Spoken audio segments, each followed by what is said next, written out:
నమస్కారం. నేను ఏ రోజు కూడా కుక్కలను చంపని చెప్పలేదు. బట్ వాటి నుంచి మనుషుల్ని రక్షించడం కోసం ఆ కుక్కలని షెల్టర్ హోమ్స్‌కి తరలించండి.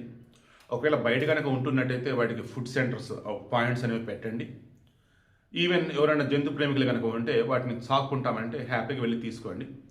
అండ్ అధికారులు వచ్చేసి యానిమల్ బర్త్ కంట్రోల్ దాని తరఫున వాటికి స్టెరిలైజ్ చేసేసి ఏదో అంటారు చూసారు, అంతే అనుకుంటా, పిల్లలు పుట్టకుండా అన్నట్టుగా చేస్తారు. వాటికి చెవి దగ్గర వచ్చి కొంచెం వీ షేప్లో కట్ చేస్తారు. ఇవి ఏ రోజైనా ఇవే చెప్పాను. ఇక పిచ్చి కుక్కలరా, కష్టంరా, మనుషులను చంపేసినారా అన్నప్పుడు ఇక వాటిని తీసుకెళ్తారు, ఇక వైభవ చేస్తారు. బట్ అన్నింటిని అలా చేయడం తప్పు.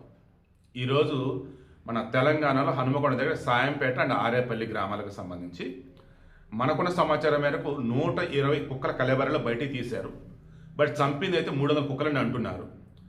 ఈ స్ట్రే యానిమల్ ఫౌండేషన్ ఆఫ్ ఇండియాకి సంబంధించినటువంటి కార్యకర్తలు గౌతమ్ అండ్ ఫర్జానా వీళ్ళు కేసు దాఖలు చేస్తారు. మన 9వ తారీఖున పోలీసులు వచ్చారు. ఇక రిమైనింగ్ అధికారులు వాళ్ళు వచ్చి మొత్తం చెక్ చేస్తున్నప్పుడు నిజమని తేలింది.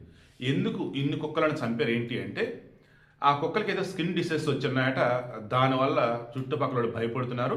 అండ్ ఈ కుక్కలు కొంతమంది కరుస్తూ ఉన్నాయట. మొన్న రీసెంట్గా వచ్చినటువంటి తెలంగాణ సర్పంచ్ ఎన్నికలు ఉన్నాయి కదా, ఆ సర్పంచ్ ఎన్నికలలో సర్పంచ్ లేకుండా చెప్పారట, మేము గెలిచిన తర్వాత ఊరిలో వీధి కుక్కలు లేకుండా చేస్తా అని చెప్పేసి అన్నారట. వీధి కుక్కల్ని మరి లేకుండా చేస్తుంటే చంపుతారని అనుకోరు కదా, తీసుకెళ్ళి షెల్టర్ హౌస్ తరలిస్తారని అనుకుంటారు. లేదన్నప్పుడు అధికారులు చెప్పేసి మరి అటు తీసుకెళ్ళి ఎక్కడ వదిలేస్తారని అనుకోవాలి. బట్ విషపు ఇంజక్షన్లు ఇచ్చి వాటిని ఘోరంగా చంపేసి ఈ ఊరు అవుట్స్కట్స్లో ఉన్నటువంటి చోట పెద్ద పెద్ద గొయ్యలు తీసి వాటిలో పూడ్చిపెట్టేశారు. నాకు ఇది వినగానే కొంచెం బాధ అనిపించింది, పాపం కదా అని చెప్పేసి. అధికారులు ఏం చేస్తున్నారంటే అధికారులు చెప్పే చేశారంట. అధికారులు కూడా ఓకే గో హెడ్ అన్నారట. ఇంక వాళ్ళేం అధికారులు? మామూలుగా సుప్రీంకోర్టు చెప్పింది కూడా వీధి కుక్కలను కంట్రోల్ చేయండి అని చెప్పింది తప్ప చంపమని చెప్పాల. బర్త్ కంట్రోల్ రూల్స్ పాటించమని చెప్పింది. అవి పిచ్చి కుక్కలు మరలా ఊరకొరన జనం మీద పడుతున్నప్పుడు వాటిని తీసుకెళ్ళి దాన్ని ఏమంటే షెల్టర్ హౌస్ తరలించమని చెప్పింది. బడి దగ్గర, కాలేజీ దగ్గర, స్టేడియం దగ్గర ఇటువంటి చోట్ల అసలు ఉండొద్దు కుక్కలు అని చెప్పేసి అన్నారు. కుక్కలు ఉండొద్దు అంటే చంపముని కాదు కదా, షెల్టర్ హౌస్ తరలించముని కదా.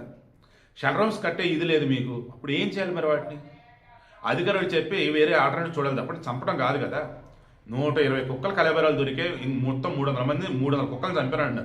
అసలు అన్ని కుక్కలు 2 ఊర్లో యాడ్ నుంచి వచ్చాయి. అసలు వేరే చోట తీసుకొచ్చి ఆ ఊర్లో వదిలేశారా, లేకపోతే అలాగా? విచారణతో జరుగుతూ ఉంది. ఆల్రెడీ 9 మందిని ఆల్రెడీ అదుపులోకి తీసుకున్నారు.